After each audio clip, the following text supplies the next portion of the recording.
साथियों नमस्कार। अभी तक आप लोगों ने ये सब से सूचना आपको लोगों को प्राप्त हो गई होगी कि बेसिक शिक्षकों के 1670 रिक्त पदों पर 61,861 जो हैं आवेदन किए गए हैं। तो कहीं ना कहीं आप मान के चले कि हर ज़िले में 5,000 के एवरेज में अप्रॉक्स इतने आवेदन हुए हैं। तो कहीं ना कहीं पूरे ज़िलों में लगभग लगभग इतने आवेदन हुए हैं। तो कहीं ना कहीं आप मान के चलिए कि टोटल अगर आवेदन की बात की जाए, जो एक्चुअल में जो आवेदन हुए 6,000 के आसपास आवेदन हुए होंगे। क्योंकि देखिए हर ज़िले में एक बंदे क्योंकि एक बंदे ने हर ज़िले में आवेदन कर रहा है, यानी कि 12 के 12 जितने भी ज़िले थे सभी ज़िलों में आवेदन किया हुआ है। क्योंकि देखो देहरादून, उधम सिंह नगर में और हरिद्वार में तो इतनी भर्ती आई नहीं थी, बैकलॉग की थी इसमें ज़्यादातर। तो आप मान के चलिए करीबन 6-7 हज़ार 8,000 इतने आवेदन टोटल हुए हैं। ठीक है, यानी कि इतने अभ्यर्थी हैं जो फाइट कर रहे हैं इस भर्ती में नौकरी प्राप्त करने के लिए। तो आइए इसके बारे में कुछ जानकारी हम लोग ले लेते हैं, जो कि इस न्यूज़ में कहा गया है। उत्तराखंड के 11 जिलों में 1670 पदों के लिए 61,861 आवेदन आए हैं। एक पद के लिए औसतन 37 अभ्यर्थियों ने आवेदन किया, यानी कि एक नौकरी के लिए 37 आवेदन आए हैं।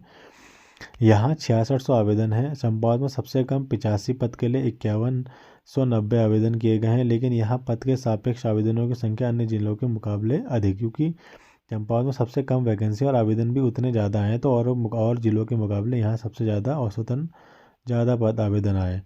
शिक्षा मंत्री ने डॉक्टर धन सिंह रावत ने अधिकारियों को पारदर्शिता के साथ भर्ती प्रक्रिया में तेजी लाने के निर्देश दे दिए हैं। अधिकारियों की ओर से बताया गया कि सभी जिलों में प्राप्त आवेदनों की स्क्रूटनी शुरू कर दी गई है। इसके बाद जिलावार मेरिट लिस्ट तैयार करके विभागीय वेबसाइट पर अपलोड कर दी जाएगी। एक चीज़ और लिखी गई है इसमें कि शैक्षिक गुणांक से तय होगी मेरिट। भर्ती प्रक्रिया में आवेदित अभ्यर्थियों के शैक्षिक दस्तावेजों के आधार पर उनके शैक्षिक गुणांक तय किए जा रहे हैं। इसके आधार पर मेरिट सूची तैयार की जा रही है। मेरिट सूची जारी करने के बाद जिला स्तर पर रिक्त पदों पर चयनित अभ्यर्थियों के अंतिम चयन परिणाम की घोषणा की जानी है। इसको लेकर अफसरों को मंत्री की ओर से सख्त निर्देश दिए गए हैं। देखिए कहने का मतलब ये है कि जैसे जैसे आप देख रहे हैं कि उधम सिंह नगर की प्रत्यावेदन की लिस्ट जो है जारी हो चुकी है परसों को। तो कहीं ना कहीं जैसे बात चल रही थी कि कल को जो है सभी ज़िलों के आवेदन आ जाएंगे, लेकिन जो है कल किसी भी ज़िले के आवेदन आए नहीं। क्योंकि देखो ऐसा है, एक कारण ये भी रहा हो सकता है कि अभी जो है कोर्ट केस चल रहा है टिहरी ज़िले को लेकर, जिसमें बोला गया था कि उन्होंने 5 दिसंबर की अंतिम डेट दी थी। तो कहीं ना कहीं उनका कहना था कि ये डेट को और आगे बढ़ाया जाए। तो लोगों का ये कहना था कि ये जो है ये जो हाई कोर्ट वाला जो मैटर है ये इस भर्ती को भी प्रभावित करेगा। तो मेरा मानना तो ये है कि कहीं ना कहीं अगर ये प्रभावित करेगा भी तो कहीं ना कहीं ये टिहरी ज़िले को ही प्रभावित करेगा, अदरवाइज़ और ज़िलों को ही प्रभावित नहीं करेगा। क्योंकि इन्होंने पॉइंट आउट जो किया गया है टिहरी ज़िले की जो अंतिम डेट है उसको लेके किया गया है। तो और ज़िलों से इसका कोई ताना बाना नहीं है। तो कहीं ना कहीं अगर ये प्रभावित करता भी है तो टिहरी ज़िले की जो भर्ती प्रक्रिया है उसको प्रभावित कर सकता है, यानी कि डेट आगे बढ़ सकती है। अदरवाइज़ ऐसा कोई रीज़न नहीं है कि और ज़िलों की भी डेट आगे बढ़ेगी। बाकी देखते हैं कल क्या सुनवाई होती है। बाकी और ये भी है कि सुनने में आ रहा है कि जो प्रत्यावेदन की जो लिस्ट है उसके लिए शिक्षा मंत्री ने आदेश दे दिए थे और देहरादून ज़िले से भी आदेश हो गए थे। लेकिन अभी भी पता नहीं प्रत्यावेदन की जो प्रक्रिया वो कहाँ अटकी हुई है, क्योंकि आवेदन तो कल आ जाने चाहिए थे, लेकिन लगता है शायद वो आज आ सकते हैं। बाकी देखते हैं, इंतज़ार करते हैं।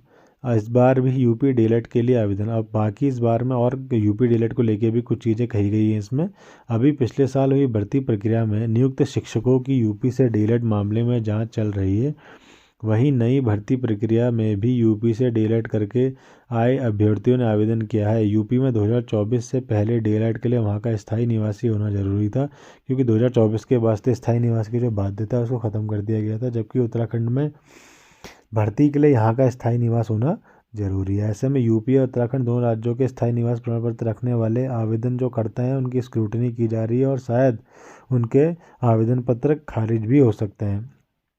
ये चीज़ें उन्हीं के लिए हैं जो कि फर्जीवाड़े तरीके से उत्तराखंड का स्थायी निवासी बना ले रहे हैं और यहाँ नौकरी पाने के लिए जद्दोजहद में लगे हुए हैं। तो उनके लिए कहीं ना कहीं सरकार कदम उठा रही है। बाकी आवेदन प्रक्रिया में जो अभ्यर्थी ऐसे भी हैं जो जिनके फादर जो हैं बाहर अदर स्टेट में जॉब कर रहे हैं और वहाँ से लोगों ने डिलीट कर लिया, तो उनको कहीं ना कहीं इसमें प्रॉब्लम नहीं आएगी। प्रॉब्लम उन्हीं के लिए है जो फर्जीवाड़े तरीके से डोमिसाइल बना ले रहे हैं, उनको दिक्कत आएगी। ठीक है, दूसरी बात, कुछ लोगों का ये ना कहना है कि जो प्रत्यावेदन की लिस्ट है इसी में क्या कहते हैं, इसी के बाद मेरिट लिस्ट जारी होगी या यही मेरिट लिस्ट है। देखिए प्रत्यावेदन लिस्ट ये बताने के लिए साइट में आती है कि आपके द्वारा जो जो डॉक्यूमेंट्स दिए गए हैं वो उसमें क्या क्या आपत्ति है, क्या क्या मिसिंग है। तो उन आपत्तियों को आप दूर करते हैं, उनको आप जिले को प्रोवाइड करते हैं कि सर मेरे द्वारा ये डिटेल छूट गई थी, हम इसको आपके ईमेल आईडी के थ्रू प्रोवाइड कर रहे हैं। बस वो इसीलिए प्रत्यावेदन की लिस्ट जारी होती है कि आपके डॉक्यूमेंट्स में कुछ कमी है तो आप उसे पूरा कीजिए।